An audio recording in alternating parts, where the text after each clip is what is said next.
Hello friends, welcome back. Thank you so much for joining me. This is day 9 of our 12 Days of Christmas in July series.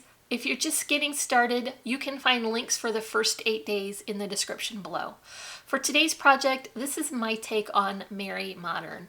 And why I believe this is modern is the beautiful pattern paper. This is a classic black and white combination, and it has the most beautiful foiling on it, so I believe it to be very elegant and very sophisticated. So of course I had to shake things up a little and add a shaker element to it and all of the beautiful coordinating embellishments and trims. So stick with me and we will make this together. Here's my paper pad, and this is beautiful foiled Christmas patterns.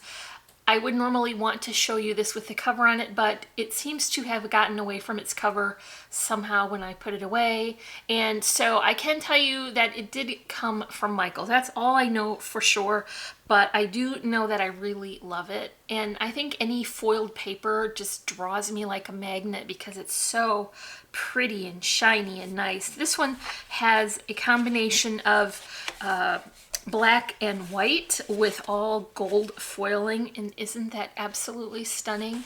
So I picked a few of the patterns that I liked from here, and also a journal card so that I could use that as my focal point in the shaker. This is all really nice heavy paper as well. Even though it's single-sided, you might think it's thinner, but it is really very nice, and this pad has gone a long way, so it was a good value. Now we need to start with our base, and I've got my 6x6 card all set here. It's finished on the inside with the pattern paper.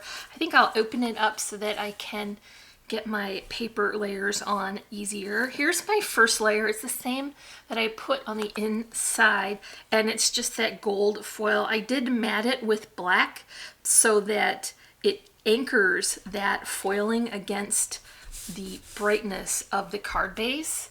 For the next layer I'm going to pop up, I put a layer of white cardstock between the black one so that it wouldn't look like it was blending so much with this pattern, that dark against the dark background under the foil. I'm going to pull this a little closer so I can see over it. I want to get that centered as best I can. You can see how that additional white layer really helps to pop this raised section up. And here is the next pattern. Isn't that lovely? That scripty font with the foiling is so, so beautiful. Centered again. And now I've got my white paper with that small gold star. And that's just going right to the top. And one last item for the base is going to be a pretty gold doily. I put it on with some double-sided adhesive tape. So now we've got our base all set for our shaker. Let's work on that part. For the shaker element, I'm using a beautiful gold mirror cardstock to coordinate with the pattern paper, and I cut this out with a rectangle frame that has a scalloped inside edge and a little bit of stitching detail. I've also added a little clear acrylic or acetate so that it would create that window in the front.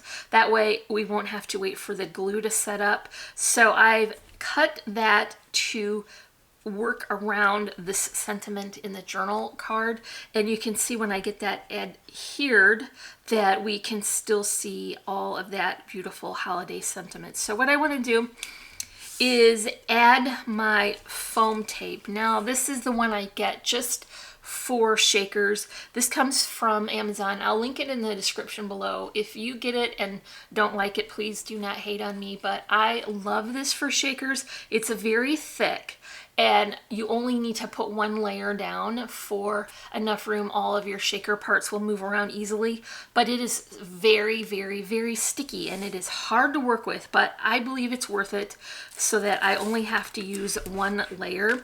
When I put this on, I'm getting it as close to the outside edge as possible because that helps it to have a nicer finished edge looking at it from the side. Now you do have to have some of these non-stick scissors. Mine are from Fiskars, and if you do not have these, you're going to be scraping glue off your scissors all day. Even with the non-stick scissors, I'm going to have to clean them So just take care to remember that. I do still think it is worth it to get this because I like to have just one layer of foam. So I'm just making sure to go all the way around and not leave any gaps for my shaker filler to escape from. By the way, when you get this roll, it comes in a 2-pack, so it's going to go a long way for your shaker element. I mean, you could use it for your dimensionals as well, but it's quite thick, so keep that in mind. It's not just like a regular foam tab. Okay, here is all the adhesive in place. The next thing I want to do is add a little of this anti-static powder. I think it's just talc, that's what it smells like, around the outside so my shaker materials don't stick to the adhesive on the side. Make sure you do this while the backing is still on so that you don't get this powder stuck to the top of your adhesive tape. So just go around and make sure that you've got a good coverage so that your shaker bits don't stick. And I like to fill mine and then put this on top. Some people can do it in the reverse order, but I never get mine lined up well. So what I want to do is add my shaker bits to this and then put my frame on top. This sentiment is going to be fairly centered in the shaker, but it's still not a lot of room between the bottom of the words and the top of that scallop. So I can't really overfill this like I would want to so that I don't disguise the words when the shaker is adhered to the top. I'm just being very careful not to add so much. Flatten it out as well so that they don't get stuck on top of each other. So I'm just gonna pull a little closer so that I can get this shaker frame centered nicely on the matting that I've already added. Now you can see that my shaker bits are moving around freely in there, and when they're all shook to the bottom, they don't disguise my sentiments. So let's add this now to our card base. Got a few final details to add now. So I've got these little Christmas tokens from Tim Holtz, and the instinct would be to put gold on there, but it really just blended in too well. So these kind of bronzy silvery color is going to work really nicely, and they're going to be much easier to see on that background. So I'll do as I like to hold them in place so that I have them positioned right where I want them to fall, and I'll hide those cut ends underneath my bow. Tied this bow with beautiful taffeta.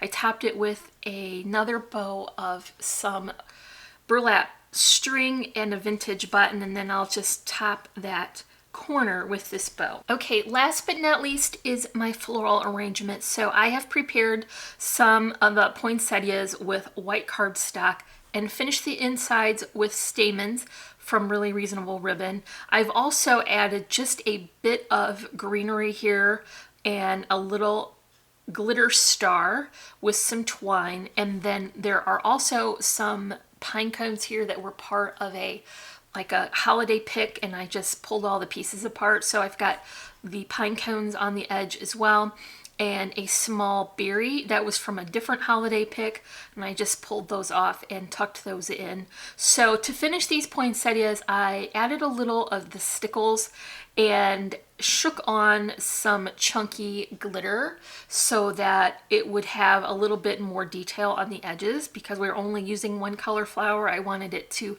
definitely have a lot of impact, and that's just going to go right here on the corner. And that is my take on Merry Modern for day 9 of our Christmas in July series.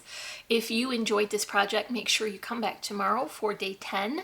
Make sure you leave me a comment and a thumbs up. If you're not already, I would love for you to subscribe. Don't forget to hit that bell notification. And as always, I wish you a happy and productive day, and I thank you so much for watching. Bye.